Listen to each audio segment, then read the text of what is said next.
dalam cerita-cerita karomatul aulia, dan kita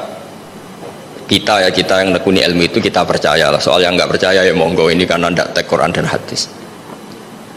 Ketika seorang Nabi Muhammad SAW di alam arwah, karena di hadis Mi'raj Nabi juga sering ketemu para nabi, di antaranya ketemu Nabi Musa, ketemu beberapa nabi. Itu hadisnya sahih bahwa Nabi sering ketemu para nabi di alam arwah. Dan ini punya efek di kitab tafsir nanti. Ada ayat tentang pertemuan Nabi Muhammad SAW dengan Nabi Musa. Singkat cerita di kitab-kitab wali diterangkan, suatu saat Nabi itu dikomplain oleh Nabi Musa karena beliau ngendikan ulama umati ka'ambiya'i Bani Israel. Kualitas ulama umatku itu sama dengan kualitas nabinya Bani Israel. Ini kan memancing sentimen. Kata Nabi Musa, benar saja masa saya Nabi kok disejajari ulama gitu loh. Disejajari ketua direktur tadi, direktur studi Quran kan nggak terima. Masa saya Nabi setara dengan LC MUI kan nggak terima. Dan itu menurut saya bagus, Nabi Musa nggak terima itu. Saya sendiri juga nggak terima gitu. Akhirnya buktinya apa? Dalam cerita wali itu dipanggillah Imam Ghazali. Di cerita wali itu kata Imam Ghazali, nama kamu siapa? Ana Muhammad bin Muhammad Al-Ghazali At-Tusi Asy-Syafi'i. Jawabnya panjang sekali. Ana Muhammad bin Muhammad Al-Ghazali At-Tusi Asy-Syafi'i. Terus Nabi Musa, loh saya tanya nama kamu cerita bapakmu, mbahmu, madhabmu, daerah kamu. Terus kepanjangan, tanya nama kok ngomongnya panjang. Terus kata Nabi Musa, kata Imam Ghazali, Anda juga gitu di depan Allah yang hanya tanya wa ma tilka biyaminika ya Musa, Anda jawabnya kepanjangan, qala hiya asaya atawakkau 'alaiha wa hushubiya ala ghanami wa liya fiha ma'aribu ukhra. Padahal Allah hanya tanya yang dibawa kamu oleh tangan kanan itu apa Musa? Ini tongkat saya Gusti, tak pakai gini, tak pakai gini, tak pakai gini. Masih ada dan lain-lain, wa liya ma'aribu ukhra, dan masih banyak kepentingannya. Akhirnya Musa itu sadar. Ini di depan Allah yang maha tahu, itu aja engkau beri penjelasan berlebih, apalagi saya depan jenengan. Singkat cerita, di cerita itu Nabi Musa, ya betul, umat kamu memang pinter-pinter gitu. Pokoknya dia ngakui, beliau ngakui. Tapi dalam perspektif ilmu Thariqah, tafsiran seperti itu tidak diikuti. Yang diikuti adalah kalau kita ketemu rektor, misalnya nyuwun sewu, satpam dipanggil rektor, atau dipanggil ketua badan wakaf, atau menteri dipanggil presiden, atau murid dipanggil guru, itu kan bawaannya grogi. Dan mulai dulu orang-orang bijak, saya kenangan saya dengan Kiai Haji Maimun Zubair, dengan bapak saya sendiri, orang-orang bijak kalau manggil santri atau bawahan dengan keadaan grogi itu mesti tanya yang nggak penting supaya groginya hilang. Piye mau nang dalan macet, gimana di jalan tadi macet, gimana di daerah kamu musim apa. Setahu saya ulama-ulama top atau rektor atau siapa saja kalau yang bijak pasti nanya anak buah itu yang nggak penting dulu. Gimana lancar di perjalanan, datang jam berapa, sehat-sehat saja. Karena bawahan itu takut. Nah, ketika Nabi Musa ini takut, Allah itu ngikuti sunnahnya manusia. Kalau takut ya jangan tanya yang penting dulu. Kamu bawa apa? Ya dijawab, saya bawa tongkat Gusti. Jadi itu sebetulnya hanya ilmu psikologi, bahwa kalau orang takut itu ya ditanya yang ringan-ringan ya. Lagi-lagi ini ilmu. Jadi analisis tafsir itu tidak ada selesainya dan semuanya butuh perangkat. Di antaranya perangkat itu adalah fitrah salimah. Makanya dikatakan Pak Rektor tadi benar bahwa orang bisa memahami Quran, kekuatan angin dengan cerita angin seperti ini. Tadi cerita Pak Suwarsono Muhammad juga gitu, Warsono Muhammad, semuanya sama. Sehingga memaknai Quran itu baik dengan ilmiah maupun dengan fitrah salimah itu akan sama-sama menelurkan makna yang sahih, asal berlandas riwayat yang sahihah. Saya punya sekian cerita tentang ulama-ulama dulu kalau ngartikan ayat. Misalnya Imam Syafi'i, beliau nekuni fikih, beliau ngendikan orang yang tayamum di tengah perjalanan padang Sahara yang karena tidak menemukan air, itu boleh tayamum kalau sudah tidak menemukan air. Syaratnya dia nyari-nyari dulu. Jadi ditanya, kenapa harus nyari-nyari dulu padahal ini di padang pasir? Jawabnya Imam Syafi'i itu sederhana, la yuqalu liman lam yatlub lam yajid wa innama yuqalu lam ya'rif. Allah itu ngendikan falam tajidu ma'an, kemudian Anda tidak menemukan air. Di mana-mana tidak menemukan itu setelah mencari. Kalau tanpa mencari namanya lam ya'rif, tidak tahu. Ketika Allah ngendikan falam tajidu ma'an, artinya harus ada sabqut tolab, harus mencari-cari dulu baru menyimpulkan tidak menemukan. Jangan langsung tayamum tanpa mencari. Karena Allah ngendikan falam tajidu ma'an, kemudian kalian tidak menemukan air. Di mana-mana tidak menemukan itu ada mencari dulu, sabqut thalab. Begitu di semua ayat. Lalu saya mulai 2002 atau 2003 saya sering sama Profesor Zaini, beliau bahkan sering di kontrakan saya di Wonokromo di Pleret sana. Kalau nggak tuntas dibahas dulu di bekas kantor rektorat ya, di atas itu. Saya di UI Press di bawah, Pak Zaini di atas, dan tiap hari ketemu. Saya intensif sama beliau itu ada 4 tahun. Makanya terjemah ini yang dulu saya ada ikut, yang direkonstruksi hampir 40%. Karena berdebat terus, terutama fikih. Akhirnya kita misalnya, ini curhat ya supaya sekaligus lapor ke Profesor Quraish Shihab apa yang kita lakukan. Jadi UI sudah lama sekali menerbitkan tafsir Quran, pernah nginduk Kemenak, juga pernah setengah nginduk setengah ikut, juga benar-benar akhirnya mandiri. Semoga perhitungannya bukan pasar, tapi ingin, semoga, saya tidak tahu kalau hitungannya pasar itu tidak wilayah saya, tapi semoga tidak lah. Itu kita sering berdebat itu tentang bolehkah memanfaatkan cerita Israiliyat untuk merekonstruksi ayat yang potongan dari cerita para nabi. Misalnya tahu-tahu kita ada cerita wahal ataka naba'ul khosmi istasawwarul mihrab istakhalu ala Dawud fafazi'a minhum. Kata fazi'a itu maknanya kaget. Itu kalau kita misalnya, kamu apa tahu orang-orang yang melompat pagar kemudian Nabi Dawud ini kaget. Itu cerita itu bisa terbentuk meskipun orang-orang banyaklah pakar-pakar tafsir yang anti Israiliyat. Tapi kita bisa maknai itu tuh kalau misalnya kata kaget. Kenapa kaget? Nabi Dawud itu seorang raja, bahkan orang barat nyebut King David.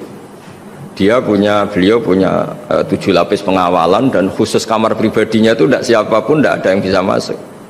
Tapi tahu-tahu ada orang di situ. Makanya beliau kaget, fafazi aminhu. Qalu la takhaf. Para orang-orang ini bilang, atau kamu jangan kaget. Sudah, tidak usah mikir kagetnya, kata orang ini. Khosmani bahu ba'duna ala ba'din. Kita punya masalah sengketa dan Anda harus memutuskan sekarang. Singkat cerita, si orang ini cerita, orang atau malaikat itu cerita, ini saudara saya punya kambing 99. Saya punya 1 aja kok diminta. Menurut Anda gimana? Tolong putuskan yang benar.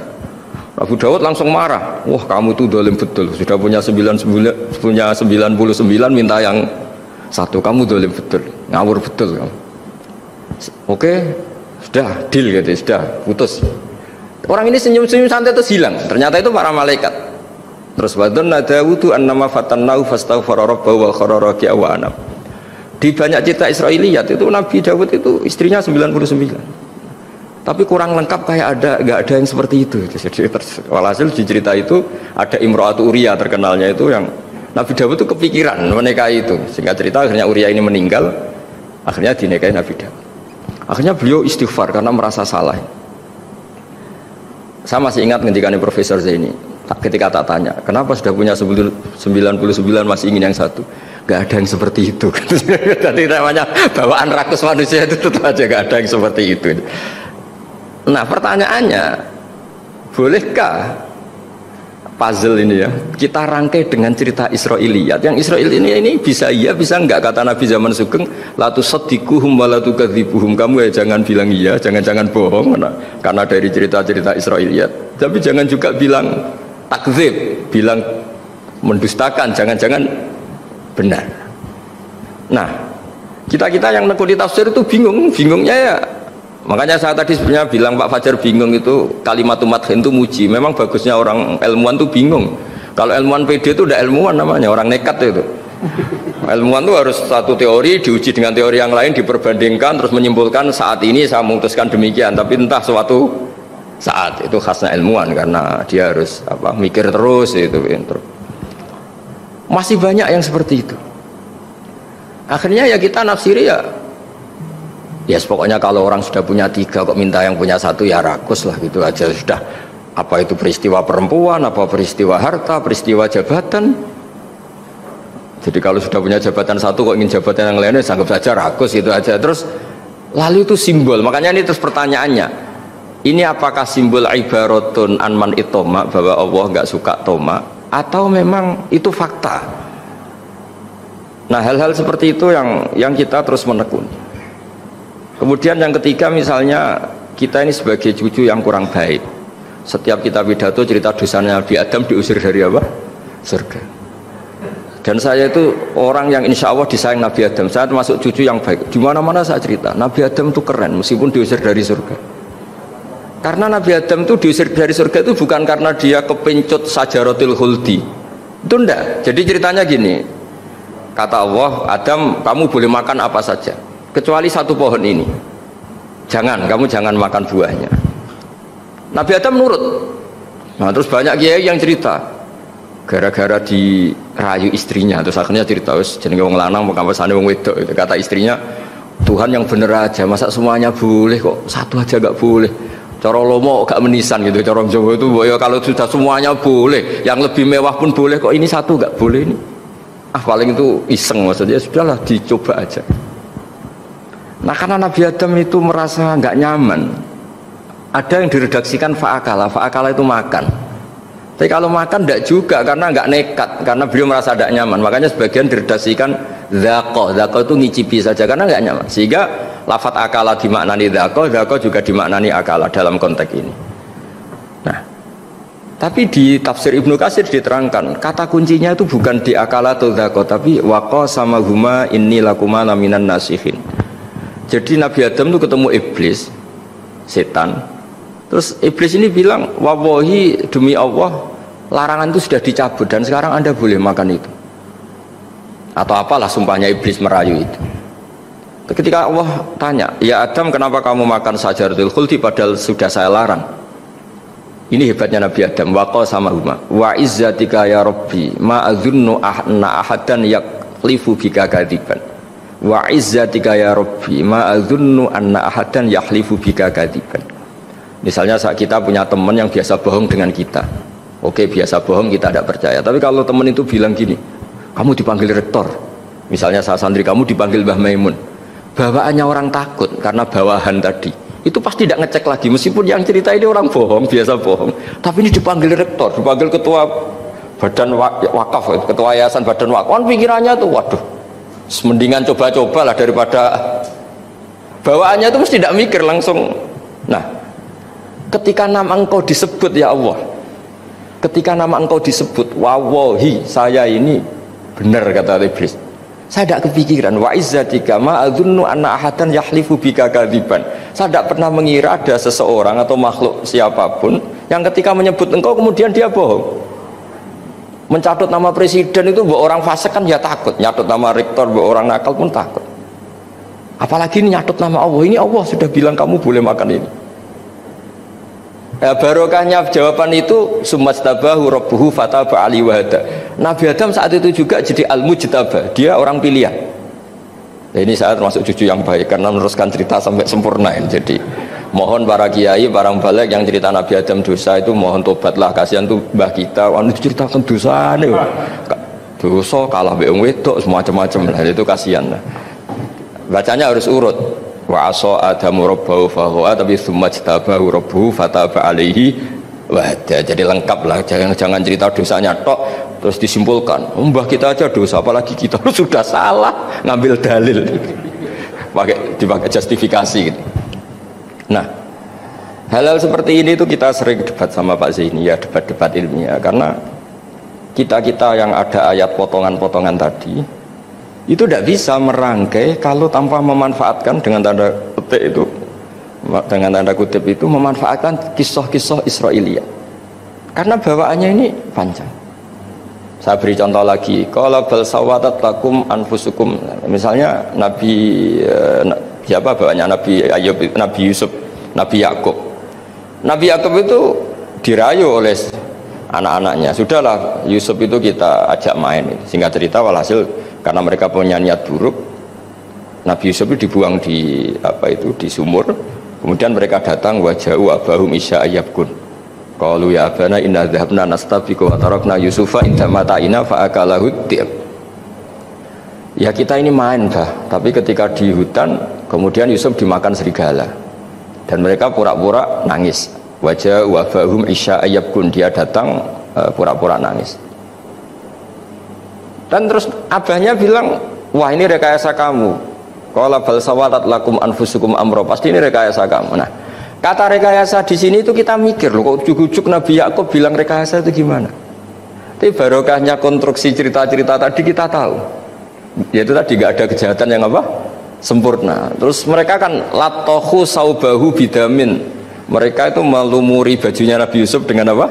Darah, seakan-akan Nabi Yusuf itu dimakan apa? Serigala. Tapi dia lupa menyobek-nyobek baju tadi. Makanya Nabi Yakub bilang, cek sopan nih serigala itu. Ketika mau makan baju anak saya disuruh nyopot dulu gitu. Jadi peradabannya gitu. Nah, di sini kata samalat itu ada konstruksi yang kita mau tidak mau pakai cerita tadi, karena wong dimakan serigala kok bajunya utuh. Cek beretikanya serigala itu. Mungkin kuliah di UI. Jadi, nah kita ini nekuni itu. Jadi apa ya? Yang terus, nah kita akan cari aman. Artinya cari aman itu kalau tafsir atau terjemah berdasar Israiliyat kita nanti dimarin orang banyak. Tapi tidak juga kita kadang-kadang mau tidak mau karena ada kata yang tersembunyi. Yang mau tidak mau utuhnya itu kalau memanfaatkan Israiliyat tadi. Nah, makanya Nabi ketika ditanya, ya Rasulullah bagaimana dengan cerita dari Bani Israel itu. Ya Nabi ngendikan la tusaddiquhum wa la tukadzibuhum. Ya kamu jangan bilang iya, ya jangan bilang tidak. Tapi setelah kita nekuni tafsir, ya nekuni apa itu mau tidak mau. Terus yang terakhir sebagai matur kita ke Profesor Dr. Quraish Shihab, masalah fikih terutama yang mendesak. Quran itu kalau cerita fikih itu kan belum dibabkan dulu ya. Misalnya at-thalaqu marratan, cerai itu ya hanya dua. Nah, cerai hanya dua ini kan kita jadi bingung karena taunya kita cerai itu sampai apa? 3. Akhirnya mau tidak mau kita membuat taksisul fikih, dasaran fikih. At-thalaqu marratan ayat tolak sing yasihur rujuk, tolak yang boleh rujuk. Itu 2. Namanya roj'i. Kalau tolak ini roj'i wa bu'ulatuhunna ahaqqu biratihinna, di masa iddah suami tadi maling berhak rujuk. Artinya orang lain nggak berhak karena ini masih fi hukmi zaujiyah, dia masih dihukumi seorang apa? Istri. Nah, baru fa in talaquha fala tahillu lahu min ba'du hatta tankiha zaujan ghairah. Ini yang terus kemudian orang fikih menyebut tolak bain, yang kalau itu terjadi si istri ini tidak halal bagi mantan zaujnya kecuali sudah dirasakan orang apa? Lain. Jadi terus kita ini mikir hatta tankiha zaujan ghairah itu ukurannya nikah itu apa? Mayoritas ulama bilang ukurannya nikah bukan sekedar akad tapi sudah dirasakan orang lain, sudah ada hubungan intim. Memang harus bahasa vulgar ya karena ini fikih. Ben kapok cara Jawa oleh nalak tenanan jebule ape balik bojone dirasakno wong liya. Kadang mukhalil ini kebablasan nggak mau ngelepas. Padahal dia kadang mukhalil order tapi kalau cantik terus menarik kan dia nggak mau lepas. Nah, pertanyaannya itu kan, tapi ada madhab yang meskipun sesat, yaitu yang mengatakan ya hanya akad sudah sah, tapi itu di coro bahasa sekarang dibully banyak ulama, disalahkan. Wong tujuannya itu bikin jerah, kok hanya akad kan tidak jerah. Jadi mukhalilnya hanya akad, setelah akad nanti menceraikan itu sudah cukup. Itu disalahkan banyak ulama karena ketika peristiwa itu terjadi pada istrinya Rifa al-Qurazi, jadi di hadis itu ya vulgar, ya Rasulullah saya ini istrinya Rifa al-Qurazi, kemudian dia mencerai saya, fabat tato lagi, tolaknya sampai habis, kemudian saya nikah sama Abdurrahman bin Zabir. Di hadis ini bukan bacanya bukan Zubair tapi Zabir, Abdurrahman bin Zabir. Tapi orang Arab itu ya agak-agak vulgar. Wa inna ma ma'hu mislahud batis saw. Tapi alat kelaminnya tuh kiwir-kiwir. Nabi saya tidak mau. Terus Nabi tertawa-tawa di hadis itu ya. Kalau sama tertawa ini sudah sunnah Rasul karena pas di hadis itu fatabas sama dohikan. Nabi itu tertawa sampai coro Jawa guyu ngakak. Fatabas sama dohikan, bukan fatabas sama mutabut. Tapi di semua teks hadis fatabas sama dohikan. Nabi tertawa-tawa. Kamu ingin ya sama suami kamu yang pertama. Terus Nabi ngendikan lah kata hatta yadzuqa usailataki wa tadzukina usailata. Enggak, sehingga kamu merasakan dia dan dia merasakan kamu. Sehingga ulama mengatakan hatta tankiha zaujan khairah adalah sampai hubungan suami istri untuk menjadi mukhalil yang sah. Nah, maksud saya di sini juga matur sama rektor sama ketua badan wakaf ini. nggak gampang ngamanati jadi direktur. Makanya Pak Fajar minder itu sudah bener. Mendingan noto sandal dari kanan jadi kiri, kiri jadi kanan gitu. Karena PR-nya itu besar dan nanti diaudit. Apalagi kalau dapat gaji lebih besar lagi. Makanya ini kalau bisa Pak Rektor, Pak Badan Wakaf ini nggak usah digaji supaya hisapnya ringan. Sudah keliru dapat uang kan berat hisapnya. Loh saya dulu tanya Profesor Zaini, bertahun-tahun saya kerja di itu nggak kepikiran gaji, sampai sekarang nggak kepikiran. Pak Zaini tahu kalau saya ikhlas. Saya bilang, kok ada orang ikhlas gak Pak? Saya ini anak kiai, cucu kiai, ajaran paling pokok ya ikhlas. Sebetulnya bukan ikhlas banget, karena kalau digaji kok salah itu hisapnya berat. Sudah salah dapat gaji. Jadi mohon ini dipakai percontohan pertama. Ya ini kan kita saudara semua, rileks saja lah. Dipakai percontohan apa? Pertama ada direktur studi apa Pak On tambah apa? Tambah gaji ya? Tambah follow sih kata ketua DPPAI ini ya. Jadi ini semua matur kita ke Profesor Quraish Shihab supaya beliau nanti bisa ngendikan. Saya termasuk orang yang sangat menghormati beliau dan insya Allah nanti saat tanggal 6 April atau apa juga mau sowan beliau. Dan beliau juga sering curhat, saya juga sering baca tafsir Al-Misbah beliau di Muqaddimah dan rata-rata ya curhat. Mau tahlili efeknya gini, mau maudhu'i, tapi karena memang kita ngadepin teks yang umurnya sudah hampir berapa? 1000 berapa Pak Tamjiz? 1400 berapa? Ya sekitar 1400 berapa. Tapi tadi dari makanya kan terus kita kalau nerjemah terus saya diantara yang saya usulkan ke Profesor Zaini saat itu saya mau ikut tim asal ada catatan kaki, terus ada beberapa tambahan catatan kaki supaya tadi wa antasma'u binal ukhten itu kalau kita misalnya kita kembali ke Quran hadis, Quran saja. Lah kalau ke Quran saja yang diharamkan wa antasma'u binal ukhten, padahal di sini juga wala binal mar'ati wa ammatiha wala binal mar'ati wa khalatiha. Terus kita sebenarnya ingin nambahi wala binal mar'ati wajad dadiya. Tapi kan kayaknya enggak kepikiran. Nah, ada orang kok. Tapi kalau mbak atau adik itu kepikiran kan? Karena kalau ketemu temannya kan saya sering punya teman yang dapat dua-duanya teman saya. Kok kamu nikah yang ini? Ya Gus ajane ayu Mbak Yunis dirabi wong. Ya atau yang ayu adike juga. Wah, saya keduluan Gus ajane aku lain ceradi. Ambek bapake dijokno Mbak Yunis. Lah yang potensi masih begitu itu kan saudara kan. Makanya ini yang dilarang Allah wa antasma'u bainal ukhtain karena yang potensi masih ada rasa ya bainal ukhtain. Tapi bukan berarti yang lain boleh. Makanya hadal jam'u al muharram wa ibaratun an hurmatil jam'i bainal mar'aten sing ada hubungan nasab. Jadi tidak harus antara apa? Saudara, tapi dua perempuan yang ada hubungan apa? Nasab. Yang andai kan salah satu itu lelaki gak boleh kawin, maka dua perempuan ini tidak boleh tahta rajulin wahid. Nah, kemudian ulama bikin kaidah itu ya, dua perempuan yang andikan salah satu ini kok lelaki gak boleh kawin, maka tidak boleh dikumpulkan oleh satu lelaki finikahin wahid. Misalnya sepupu itu kan andikan misalnya kamu nikahi Dwi punya sepupu Sri, dari awal kan sepupu itu boleh nikah. Maka andikan kamu poligami dengan cara seperti itu kan nggak masalah. Yang masalah itu apa? Dua perempuan yang andekan salah satu itu lelaki nggak boleh apa? Nikah, berarti dua perempuan ini tidak boleh tahta rajulin wahid.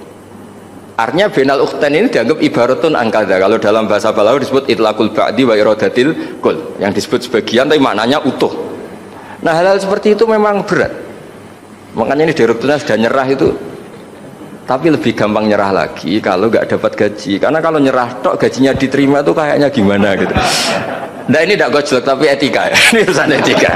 Kalimat thayyibah yaitu la ilaha illallah Muhammadur Rasulullah. Itu kalimat yang otoritas kebenarannya itu absolut, pasti benar bahwa alam raya niki gadah pangeran ingkang asmanipun Allah Subhanahu wa taala.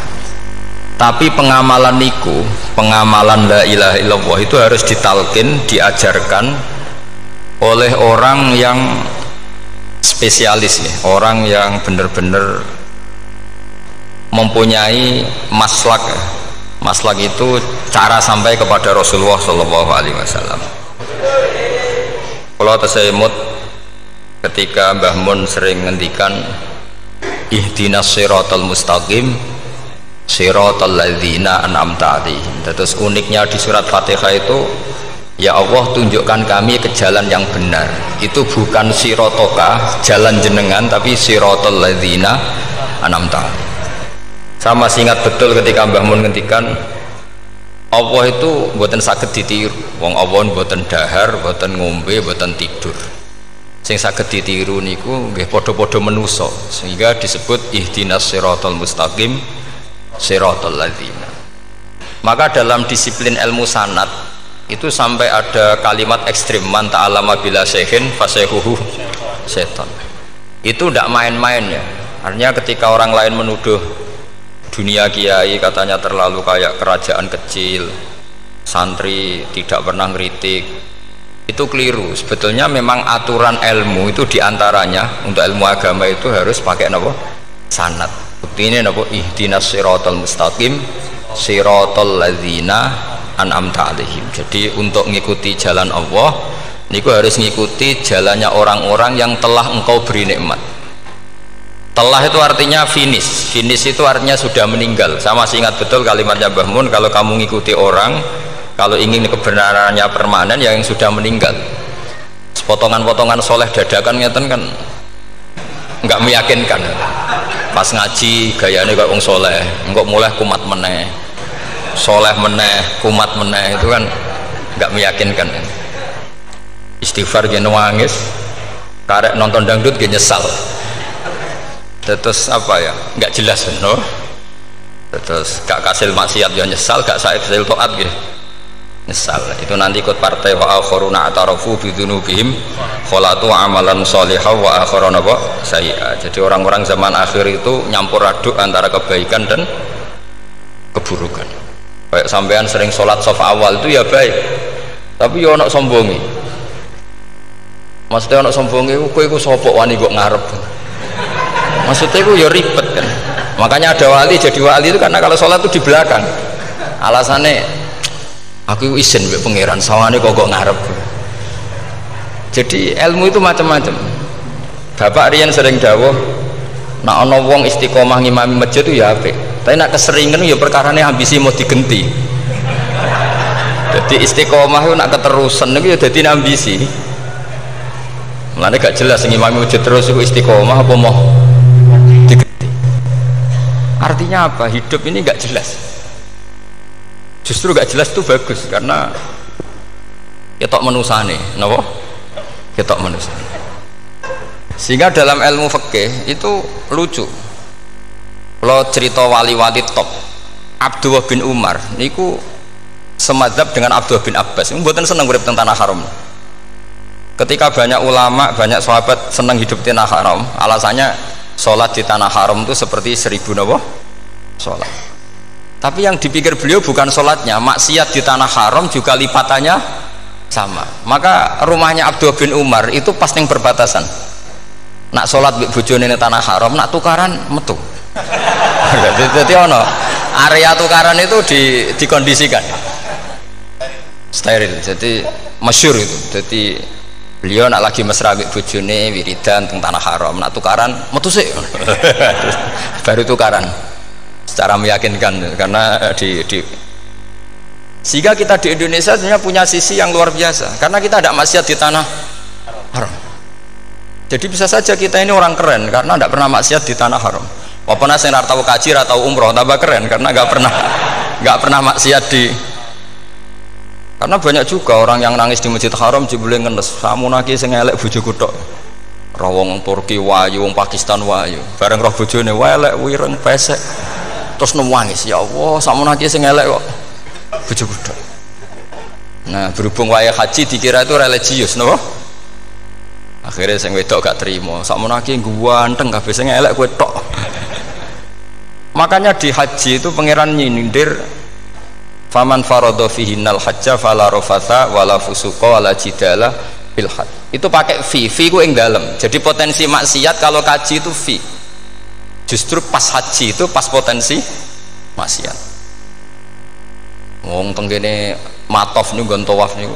Terus masyaallah wong ayu ki pirang-pirang, wong ganteng ki pirang-pirang. Terus mari geger, mergo rebutan ngambung hajar macam-macam. Jadi kula suwun ijtihad dia apa istihad itu harus kita dengar. Jadi di antara mazhabnya ulama termasuk Abdul bin Abbas itu nempat di Taif. Taif itu dari Mekah 3 jam. Alasannya nggak ingin kalau terjadi apa-apa di tanah apa haram. Kita tahu Ibnu Abbas itu mengalami konflik politik dengan Abdul bin Zubair. Itu ekstrim betul konflik berdua beliau. Akhirnya beliau milih nggak di tanah haram. Wis tukaran-tukaran lah nak raning tanah haram. Maksudnya gremeng, bukan tukaran bacaan gremeng lah, gremeng sidik nak raning masjid haram. Artinya jangan kira orang di Indonesia terus ndak hebat, ya hebat, punya sisi nggak maksiat di tanah haram. Ya misalnya sholat gak ngewarep nang masjid haram, jebule sholatnya ya Allah sini uang. Wis gak ngewarep ben paling afdol, jebule paling keliru coba. Mulai takbir yo keliru plus seudon. Haji Indonesia nu nak sofa walu niate rada elek. Sudah sih mau coba bismillah tau ora tau tak gua ngarep gitu. Menurut kalau yang kesekian kali ditanya gitu. Jadi niate gua ngarep kepengen ngetes sudah sih mau coba bismillah tau ora. Lho ngaku ape salat atau ape seudon. Bantah-bantahan. Aku krungu dhewe tau kok ngarep pancen ra maca. Sing kok guri ora maca tapi lonton ora caku kok ngarep ya kepen krungu nyatane ora. Jadi kok ngarep. Terus kedua niate iku balapan ngambung Hajar Aswad. Jadi salate kok ngarep. Sekali salam langsung melayu ngambung Hajar Aswad. Iku niat apik niat elek ra roh, tapi ndak semua yang di sofa walu niate baik. Tapi niat ndak baik itu kadang baik. Iku saking apikane pangeran. Kalau kenangan cerita dari Mbah Mun yang paling saya kenang itu gini, dulu ono santri nakal. Ya jadi ora dulu tok, saiki luwih akeh, tapi sawangane cerita kan kudu dulu karena sejarah itu syaratnya harus diomongkan dulu. Jadi aku rada kecewa mbek sejarah itu, dulu ono santri nakal, saiki luwih akeh. Niku kepengen nginceng ninge mergo ning wayu. Niku dhisik jarang ning sepeda motor ngalor ngidul ning Pasar Bangilan jarang. Dadi nek kepengen roh iku kudu dadi bakul banyu. Terus bakul banyu karena satu-satunya acara rawong ayu kudu dadi bakul banyu nyamar. Kalau jauh ini ngisine ning jero jeding. Jadi kadang ya roh ninge rajil bapan macam-macam. Kiai ini wali tenan, bukan wali debutan, bukan wali senior, namun wali betul. Nah, sampai saiki dadi wali kan wis ora ana kuota wali, segelem ra gelem jumlahnya supaya tetap ada terus diangkat ngoten mawon wali ini. Ini bertahun-tahun. Kiai ini ngerti seneng mergo digratisi dikai rego murah. Kiai ini ngerti nek iku niate elek. Suatu saat gak ada perkembangan, santri ini mulai gremeng karena gak direspon. Diceluk ke kiai ini. Kiai pentok anakku. Nggih Yai. Kowe salat ning Masjid Haram saf awal 40 dina jamaah mbok saf awal. Nggih Yai. Kok bar tak rabekno anakku. Nggih. Seneng salat. Hari pertama ya demi dapat istri, hari kedua terus suwe-suwe ku ku nyaman. Betapa nikmatnya sujud, nikmati rukuk terus nyaman. Saking nyamannya ku berkebutuhan sholat di sofa awal. Bukan karena cewek tadi. Bareng hari ke-40 diparani mbek kiai ini. Aja mulai tak rabekno. Loh. Mboten saged, Mbah. Jare nek wis salat 40 dina tak rabek. Oh mboten, salat diterima untuk cawe tok. Mboten. Mboten ngenyak uang sholat jadi mau dijoli. Jadi orang nggak bener itu kadang ya jadi bener. Jadi wali kadang daftarnya lewat bakul banyu, terus kadang rodok delok wedok sidik-sidik, tapi nak pangeran ngangkat kira kurang coro. Jadi wali can iki. Akhirnya kiai ini sing nangis. Cung gelem le cok kamu pede mantu wong. Iki gak gelem tenan. Ngenyak uang sholat jadi mau dijoli. Oh, itu luar biasa. Terus malah ini ngaji gitu. Terus ngaji talqinul fikri bahwa pada akhirnya sing paling dhuwur teng hadhihi dar la ilaha illallah. Nah, saya punya cara untuk sampean supaya la ilaha illallahnya itu sah dan meyakinkan. Nah, cara hakim itu sah dan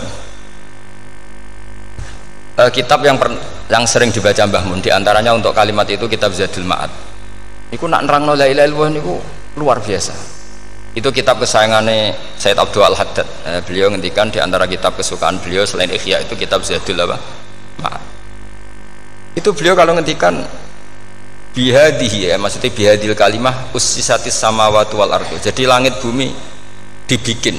Jadi beliau mulai berpikir pertama gini, surga Surga dibikin dengan segala kemewahannya, itu bagi yang tasdek, liman saddaqa bila ilaha illallah wa liman amana bila ilaha illallah.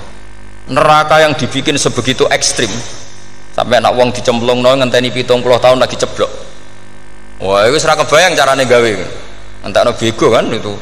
Jadi barang nak diceblokno ning neraka iku cebloke tok ngisor ngenteni pinten? 70 tahun. Makanya kemungkinan keluar dari neraka itu kecil. Nah, agak untuk syafaat itu kecil. Wong wis kira iso kebayang kan? Itu pun diciptakan untuk yang menolak dalil. Jadi surga dibikinnya lihadil kalimah, neraka dibikin juga lihadil kalimah. Jadi hadil kalimah itu mizan, ini ukuran. Yang nerima masuk surga, yang menolak masuk neraka. Hisab juga gitu, ada hisab itu ya karena kalimat la ilaha illallah. Orang kafir itu nanti tidak dihisab. Nah cara Ibnul Qayyim, hadisnya nggih ngoten. Ulaikal ladzina kafaru bi ayatina rabbihim wa liqaihi fahabitas a'maluhum fala nuqimu lahum yaumal qiyamati wasna. Ya lucu tuh, mosok Fir'aun dihisab kan sekaruan rokok kan. Jadi hisab itu nanti itu yang nggak jelas-jelas, makanya sampean harus hati-hati, itu potensi dihisab. Jadi yang jelas itu udah dihisab. Mosok kanjeng Nabi dihisab kan tidak mungkin. Nabi Ibrahim mosok dihisab, Fir'aun mosok karena yang jelas surganya tidak dihisab, yang jelas nerakanya juga nggak dihisab. Tapi nak sing pengajian yo teko, dangdutan yo teko lah ini yang ini yang itu. Ya itu hisab itu. Delok biskop yo bayar, mlebu masjid yo bayar. Gimana delok biskop 10.000, nak ning masjid 2.000.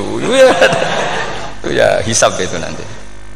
Jadi orang kafir yang karuan kafirnya itu istilah Quran fala nuqimu lahum yaumal qiyamati wasna.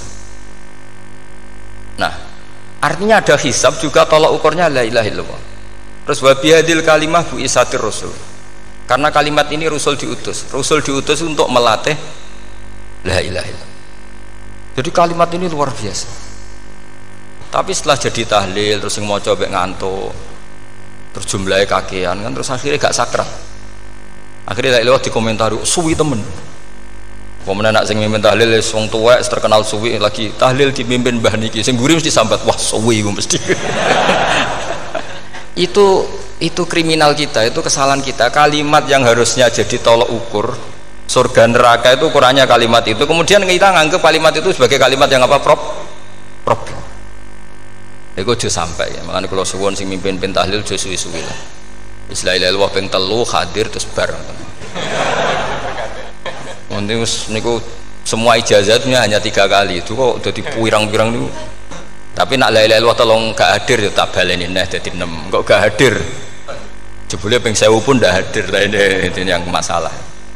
Terus kula waca ndak ini supaya sampean ngerti kalimat itu menjadi kualitasnya bagus ndak itu karena cara pandang.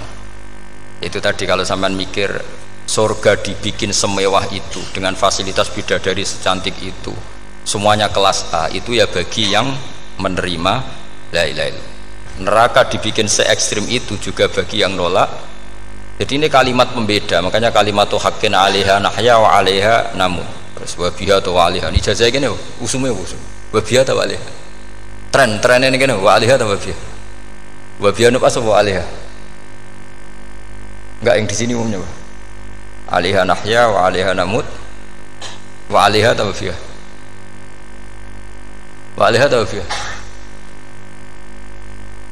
oh berarti orang jelas prinsipnya, gak jelas.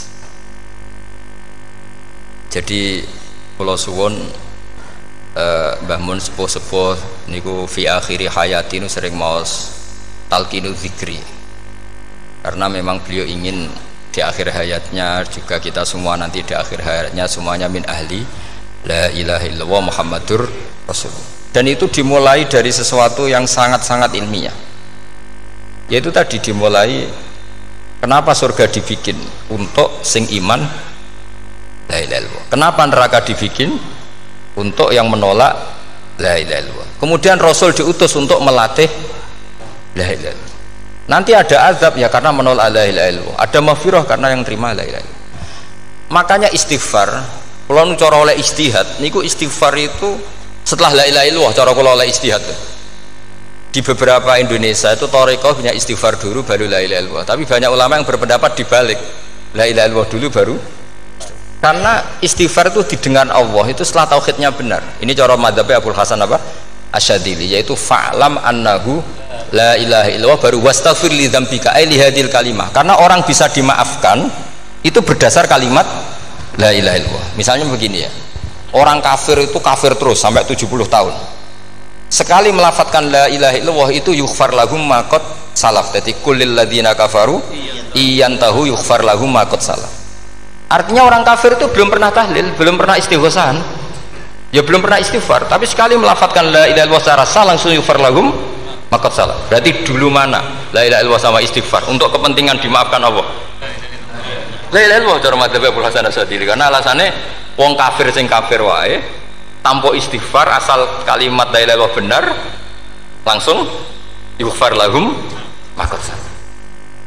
Jadi cara pikirannya Abul Hasan Asyadili itu la ilaha illallah yang benar dan kamu baru istighfar, nanti insya Allah pasti dimaafkan bihaqi la ilaha illallah. Jadi fa'lam annahu la ilaha illallah baru wastaghfir li dzambika bihadil kalimah, karena sahnya istighfar setelah kalimat ini sah.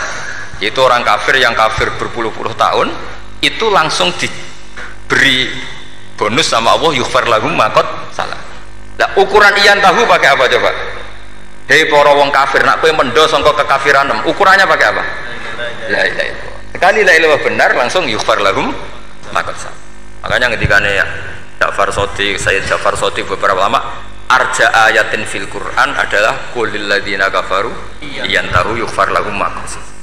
Ketika mana kan abet sisa malaikat dia wong kafir 70 tahun Gusti mau celek lu pisan langsung jenengan sepuro, mosok kula imam tahlil boten jenengan sepuro. Tapi masalahnya nak malaikat, tapi kowe golek wajib lah iku semari perkara iku mulai masalah kan. Bangsa ora ikhlas iku mulai masalah. Nak sing guri malah meneh, tapi kowe ngoco lek lu ambek gremeng. Mergo kesuwen.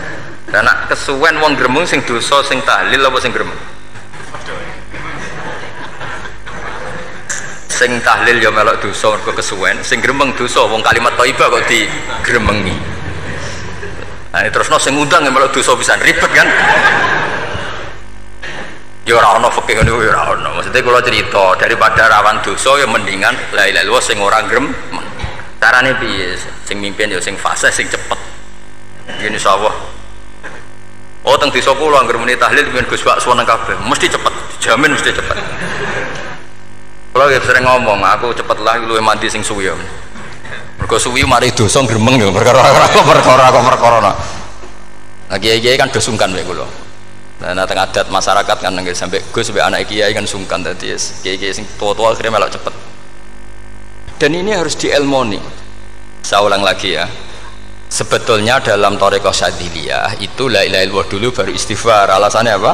Sikhatul istighfar itu ba'da sikhati la ilaha illallah. Jadi dia bawa ke qulil ladzina kafaru iyantahu yughfar lahum ma qad salaf. Saiki intiha anil kufri, berhenti kekafiran dengan kalimat apa? La ilaha illallah. Itu langsung yughfar lahum ma qad salaf. Dan Allah ngendikan fa'lam annahu la ilaha illallah baru wastaghfir li dzam ai bihadil kalim. Artinya gini, bisa saja istighfar kita itu tidak didengar Allah karena tauhid kita tidak pernah benar. Mau ngelafat notok tapi tauhidnya tidak benar. Maka terus dibutuhkan latihan-latihan dari ahlul ilmi, misalnya kayak Imam Sanusi, kayak Imam Asy'ari. Itu pelatihan-pelatihan la ilaha illallah dengan pemaknaan yang luar biasa. Misalnya begini, ambil saja la ilaha illallah itu dengan makna seperti ini. Tidak ada sesuatu yang maujud kecuali disebabkan oleh yang super maujud. Alam raya ini, langit bumi ini kadung berstatus maujud. Kan nggak mungkin yang maujud diciptakan yang tiada. Nak ngono mau hadhil maujudat khalaqaha wajibul wujud. Lah wajibul wujud ini yang bernama Allah Subhanahu wa taala. Maka kualitas Anda iman tuh lebih tinggi. Selama ini kan enggak. Orang no pangeran kecuali Allah. Terus Allah itu yang siapa? Ya Allah yang siapa itu harus kamu berani mensifati. Allah belum pernah menceritakan dirinya di Quran kecuali beliau dia mensifati zatnya. Saya adalah sing khalaqas samawati wal arda misalnya. Saya adalah zat yang begini. Karena itu dengan cara itu bisa dikenali. Ya, dengan cara itu bisa dikenali. Makanya Allah itu harus kita kenali, yaitu lewat ma'rifatullah. Ibadah tertinggi adalah ma'rifatullah. Ya caranya ma'rifat tadi dimulai. Gak mungkin alam raya ini kemudian diciptakan oleh al-adam, sesuatu yang tidak ada. Pasti yang namanya maujudat diciptakan yang maujud. Karena maujud ini maujud pencipta harus super. Lah super itu bahasa Arabnya wajibul wujud. Karena pencipta harus awal. Nggak mungkin Fir'aun itu Tuhan lahirnya di bumi, berarti dulu buminya ketimbang Fir'aunnya. Tuhan-Tuhan yang lain juga begitu, masa dulu buminya ketimbang Tuhannya. Makanya Allah pasti Tuhan betul karena bersifat awal, bersifat qadim. Nah kalau kamu mulai latihan gitu, iman kamu itu bil bayyinah, dan syaratnya iman yang benar adalah bil bayyinah. Bayyinah itu jelas welo-welo. Makanya semua nabi memaklumatkan diri, qul inni ala bayyinatim mir rabbi lam yakunil ladzina kafaru min ahlil kitab wal musyrikin munfakina hatta ta'tiyahumul bayyinah. Jadi kamu harus punya otoritatif kebenaran sing sampai welo-welo. Welo-welo itu layak balus syakka wal irtiyab, sudah agak bisa ragu lagi. Nah saya khawatir kalau kita sudah tidak ngaji seperti ini, la ilaha illallah itu mau rutinitas. Pemenang nak kasiat ribet meneh kan. Nak diwaca 1000 kasiat ini, nak diwaca 2000 kasiat. Wah itu ngawur lagi.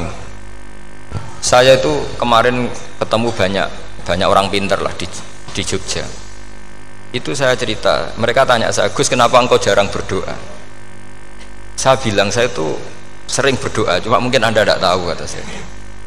Doa itu syaratnya harus setelah sihatil iman, imannya itu benar. Dulu ketika Gerwani itu kampanye komunis itu gitu, anak-anak kecil disuruh memejamkan mata, ayo kamu minta permen sama Tuhan. Ternyata nggak dapat permen, suruh memejamkan mata lagi, coba minta sama bu guru, terus dikasih apa? Permen. Oh berarti yang ada bu guru bukan Tuhan. Artinya apa? Kalau umat Islam ini Islam ini kamu jual dengan doa, kemudian doa dipakai tolok ukur Islam bener apa enggak, habis kamu. Banyak orang ingin jadi Kapolri, jadi gubernur, jadi apa, ngundang orang-orang kondungo. Wes nyangoni akeh gak mandi, ku mesti dihujat deh.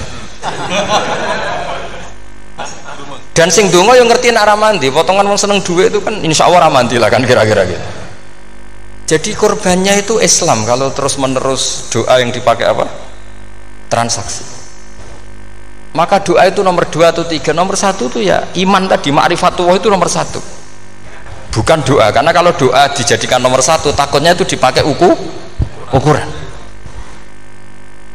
Makanya ketika orang kafir minta sama Nabi, minta itu ya bahasa Arabnya doa, untuk mengubah Mekah jadi begini, untuk mengubah Mekah jadi makmur, jadi ada sungainya, roh. Nabi gak mau. Padahal Nabi kalau doa pasti mustajab apa enggak? Tapi andekan itu diturutin, maka ukuran iman selalu pakai doa. Dan itu bahaya jangka panjang, karena Nabi perso pengganti beliau-beliau kamu-kamu yang nanti doanya tidak mandi, itu bahaya, itu tidak prospek cara hitung-hitungan. Iya nak zaman Nabi donga mesti mati. Nah, ketika era sampean dia nak kiai tenan Pak, kalau donga ana sugih, nak ora sugih kira kiai kan ribet.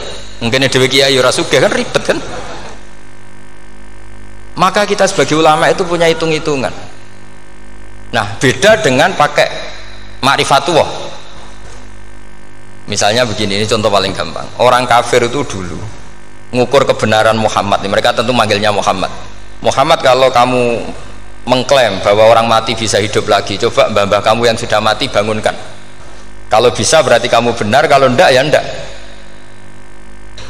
Pertanyaannya itu yang faktu bi abaina in kuntum apa? Sodikin. Pertanyaannya, ngukur kebenaran dengan cara itu yang bikin standar siapa? Nah, Nabi itu sempat terdesak karena itu dipakai ukuran. Tapi kalau pakai ilmu mantek, jawabannya lebih gampang. Ngukur kebenaran dengan cara itu versi siapa? Versi saya. Kamu benar itu kalau bisa membangkitkan orang mati. Terus jari Nabi, ya kalau versi kamu ya kamu yang membangkitkan, nanti ditanya bareng-bareng. Loh ini kan kita seperti itu kan, kita sering. Artinya apa? Islam ini yang bisa mengawal hanya ilmu. Doa itu nomor 2, yang bisa mengawal Islam hanya fa'lam, harus ilmu annahu la ilaha illallah. Ketika orang kafir lo tanya, Muhammad kalau kamu Rasul betul, fasayir jibala Makkah, jibalu Mekah kamu jalankan kemudian jadi emas. Dan orang-orang yang mati bangkitkan, kemudian kita tanya, adinuka hakun amla, agamamu benar apa enggak? Nabi andekan minta kira-kira dituruti Allah apa enggak? Pasti dituruti. Tapi masalahnya, masa menunggu itu? Masa Allah menjadi Tuhan nunggu itu? Allah selalu Tuhan baik orang percaya atau tidak. Makanya Allah tidak mau nuruti, karena itu jadi problem jangka panjang. Iya, kalau Nabi mustajab doanya, terus era umatnya seperti ini, sing kiai ini bedino dalail ora mesti mandi dongane. Wis asing tirakat lah ora mesti mandi dongane. Nak bab donga niku wis padha wae lah. Misale mesti mandi, nak wong waras mesti dinggo donga husnul khotimah, ora dinggo golek sugih, iku mesti amatir. Lah masalahnya nek dinggo husnul khotimah bagi mereka yang kedonyan ya gak ngefek, dianggap tidak prospek. Panjang kan? Makanya itu pinternya Nabi nomor satu itu al ilmu fa'lam annahu la ilaha illallah. Lagi wastaghfir li dzambi. Jadi kalau suwon kenapa ini cerita Mbah Mun, kenapa akhir-akhir beliau sering talqinu zikri, sering melatih zikir, itu sirinya diantaranya bahwa kalimat ini harus menjadi kalimat super, kalimat sing alaiha nahya wa alaiha namut wa alaiha nub'ats atau wabiha nub'ats insyaallah ta'ala minal amin. Ya itu tadi, kita sebagai kiai itu ikut menjaga ini, jangan sampai kalimat ini membosankan. Tahlile suwi rabarbar segitu ono sing nyoal la ilaha illallah Muhammadur Rasulullah lane kurang panjang iki wakaf ta ora terus panjang. Niki alhamdulillah syukur sampun rawuh. Terus kula suwun lah bahwa agama ini dimulai hatta ta'tiyahumul bayyin. Jadi sesuatunya harus benar-benar sampai jelas. Kalau terusakan nggih, terus orientasi para ulama dulu itu cara menerangkan la ilaha illallah itu sampai difahami an bayinatin. Makanya semua nabi memaklumatkan diri kul inni ala bayinatin mir rabbi, sampai di situ. Dan semua cerita-cerita di tafsir Jalalain di apa-apa itu ukuran kebenaran itu lam yakunil ladzina kafaru min ahlil kitab wal musyrikin namun fakina hatta ta'tiyahumul bayinah. Monggo. Maka semua kita itu harus punya kecakapan untuk merangkai dalil. Kalau gak ada pengalaman saking kitab-kitab turos, kitab-kitab dulu itu ketika beberapa ulama ditanya dulu, ketika ulama-ulama dulu berdebat tentang apakah imanul muqallid, imannya orang yang tidak bisa berargumentasi tentang Tuhan itu diterima apa enggak, rata-rata ahli sunnah bilang diterima, tapi tetap dengan catatan itu potensi goyah. Idzkul man qallada fit tauhidi imanu lam yakhlu min tardidi. Tapi ternyata ulama-ulama itu prakteknya juga mengajari masyarakat supaya ada sedikit dalil atau kepastian logika. Masyhur itu ulama dulu ketika tanya orang-orang Arab, orang-orang desa, ya Arabi, bima arafta rabbak, kamu kok tahu kalau Tuhan itu ada, itu gimana? Jawabannya mereka meyakinkan, al-ba'ratu tadullu alal ba'ir wa atharul aqdam yadullu alal masir. Ono tletonge sapi ya mesti ono sapine. Ono atharul aqdam artinya ono tipake wong liwat ya mesti ono sing liwat. Sehingga itu sudah dianggap cukup kalau ada makhluk ya ada khalik. Artinya terus menjadi gampang ketika Allah ngendikan misalnya am khuliqu min ghairi syai'in. Mosok hadhil makhluqat sing maujudat kemudian khalaqahal adam. Itu kan enggak ketemu akal. Maka termasuk kekaguman saya sama kitab Fathul Bari sarahnya Bukhari itu ngendikane wahada sing inda ahlil mantak yusama iltidzadan aklian, bahwa agama ini harus ada kenyamanan secara akal. Kalau Nabi membahasakan wajadah halawatal apa? Iman yang manis itu misalnya kita profesor, kita ilmuwan, kita seorang yang top, yang paling cerdas di dunia, kemudian kamu secara agama didogma oleh pimpinan agama kamu, kebetulan pimpinan agama kamu misalnya komunis, terus diberi ajaran misalnya hadhil maujudat khalaqahal adam, yang maujud ini diciptakan ketiadaan. Kan mungkin profesor lah mesti stres, piye wong Adam kok ciri utama ketiadaan ya layu asiru saya tidak ngefek. Bandingkan dengan misalnya kita goblok lah, petani lah, wong paling goblok lah misalnya diajari Bumi iki ana mbah wonten, terus sing gawe bumi ana ya ana wong barange ana kok sing gawe ra ana. Lebih gampang. Lah itu cara Fathul Bari hadatin itu mudah sekali. Sahlah qoriba kalau dalam baca Said Abdul Haddad itu hadil kalimah sahlah qoriba. Sahlah qoriba itu enak difahami karena ya sudahlah kalau hadil maujudat ya khalaqul maujud. Berhubung maujud ini maujud khaliq ya wajibul wujud, kira-kira maujud super lah atau kausa prima atau apa. Jadi segampang itu lama menerangkan tauhid. Nah khawatir saya kalau penjelasan seperti ini sudah hilang terus wow, wong takok kasihate, nak maca sakmene paket ngene, nak sakmene paket ngene. Lah nak ramadi terus mental, jute la ilaha illallah yo ngobos. Nah ini kan jadi tersangka. Makanya saya tadi bilang saya berkali-kali saya belajar tauhid, belajar ilmu mantek, itu kepentingan saya hanya satu, supaya orang familiar dengan logika la ilaha illallah, yaitu tadi mulai yang pelatihan kelas ringan, yaitu tadi al-ba'ratu tadullu alal ba'ir wa asarul aqdam yadullu alal masir, sampai pelatihan yang agak berat tapi sebenarnya tidak berat-berat banget karena tadi am khuliqu min ghairi syai'in, masa kalian semua yang sebegini hebat maujudat kemudian kamu disebabkan oleh sesuatu yang tiada. Iku mbok sampean profesor lah iku ora iso logika, wong barang ra ono kok nyebabno. Aqdam ya dulu alal masir. Jadi ono teledong ya mesti ono sapine. Ono tipak tracaane tak kaki ya berarti ono wong sing barli liwat. Artinya hadil alam ini atharun min athari kudratil. Terus kula suwun kula wau mun maca sanad talqinu dzikri dari Mbah Mun dan saya berharap kita ini saling menopang. Makanya saya Gus Yofur itu sering belajar mantek sampai belajar usul fikih karena nggak bisa kita tanpa ditopang ilmu-ilmu seperti itu, tidak bisa karena banyak khurafat, banyak syubhat. Termasuk penumpang paling gampang adalah Anda berislam secara senang, secara ceria supaya tidak kepikiran nyuwun sewu pindah agama atau pindah ke yang macam-macam. Makanya diantara rumusnya Islam itu raditu billahi robba. Raditu itu puas, sampai cari di kamus, ridho itu puas, marem. Ojo mbok maca di pangeran Allah pahpoh. Makanya kalau berharap jenengan jangan sering berdoa, nanti gampang kecewa. Karena potensi tidak mandinya lebih tinggi gitu loh.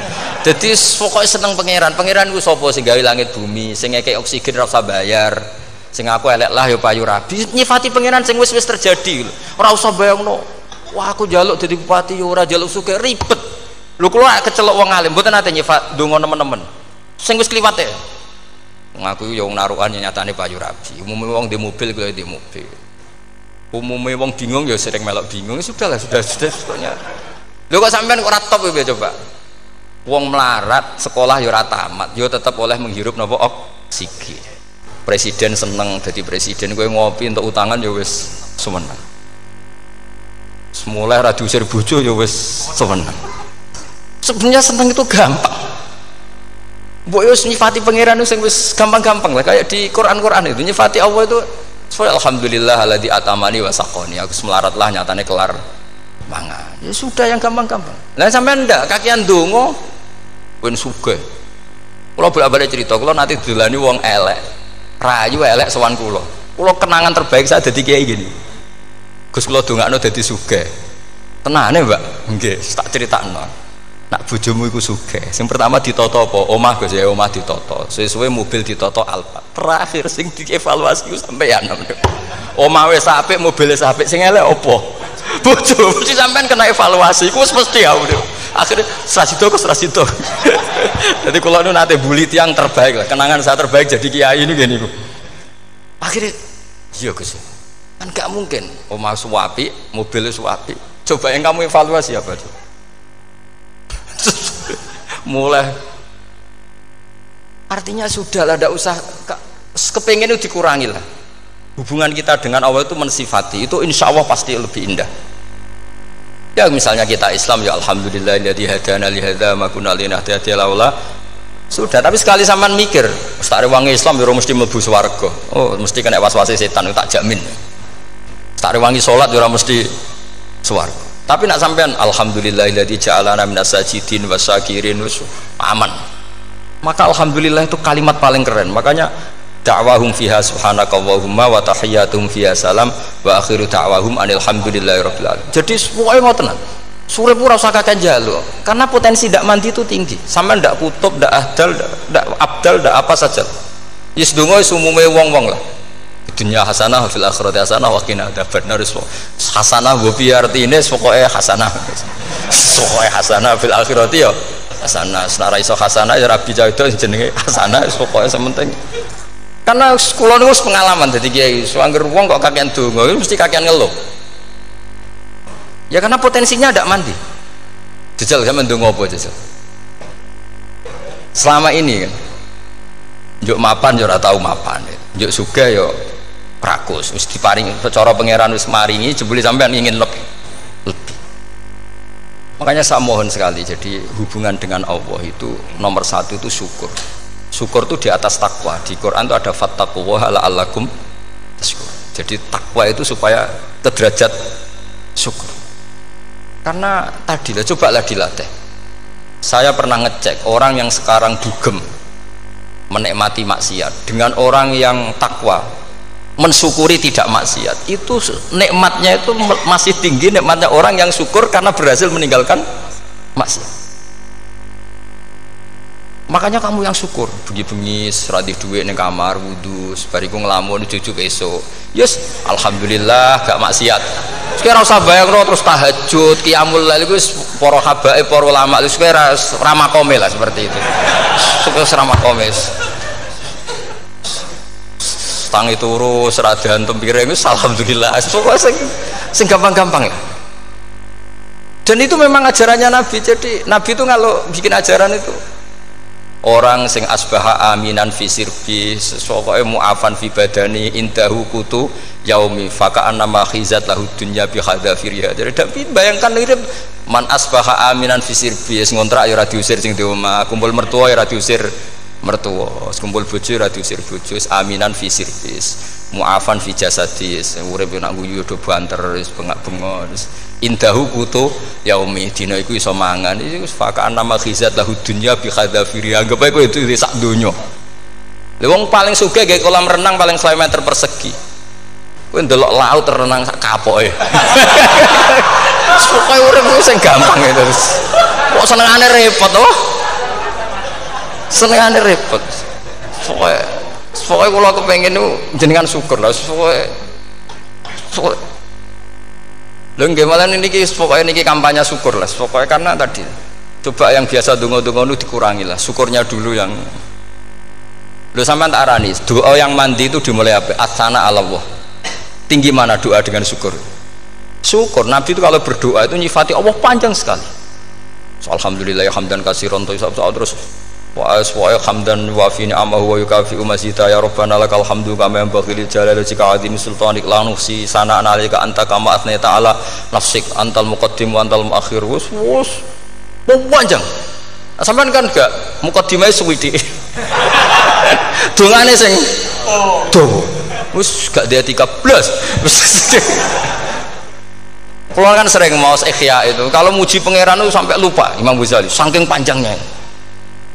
Sama dulu dunga-dungane Nabi itu kalau muji Allah itu panjang sekali dungane sidik.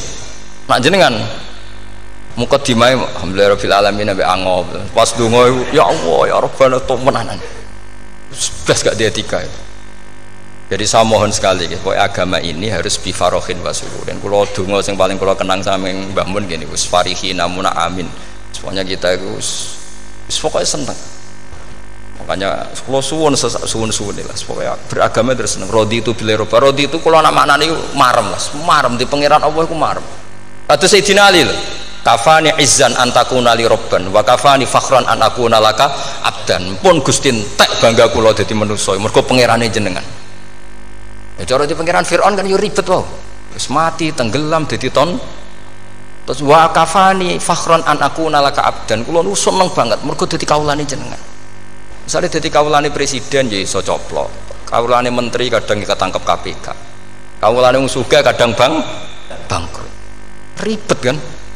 Makanya beliau ngendikan kafani izzan antakuna li robban wa kafani fakhran an akuna laka napa abdan. Terus niki kula radi provokatif lah. Semergi zaman akhir sampai pandemi ngeten wis ra syukur wis ribet. Pokoke ra syukur wis ribet. Mbok niki bener apa ora ora penting cara kula. Misale kula ora bener sampean luwih nemen. Biasa mawon padha ora bener e. Misale kula salah ya pancen mboten maksum. Misale bener ya pantes wong kula dididik Mbah Mun, wis pokoke niki padha pantese.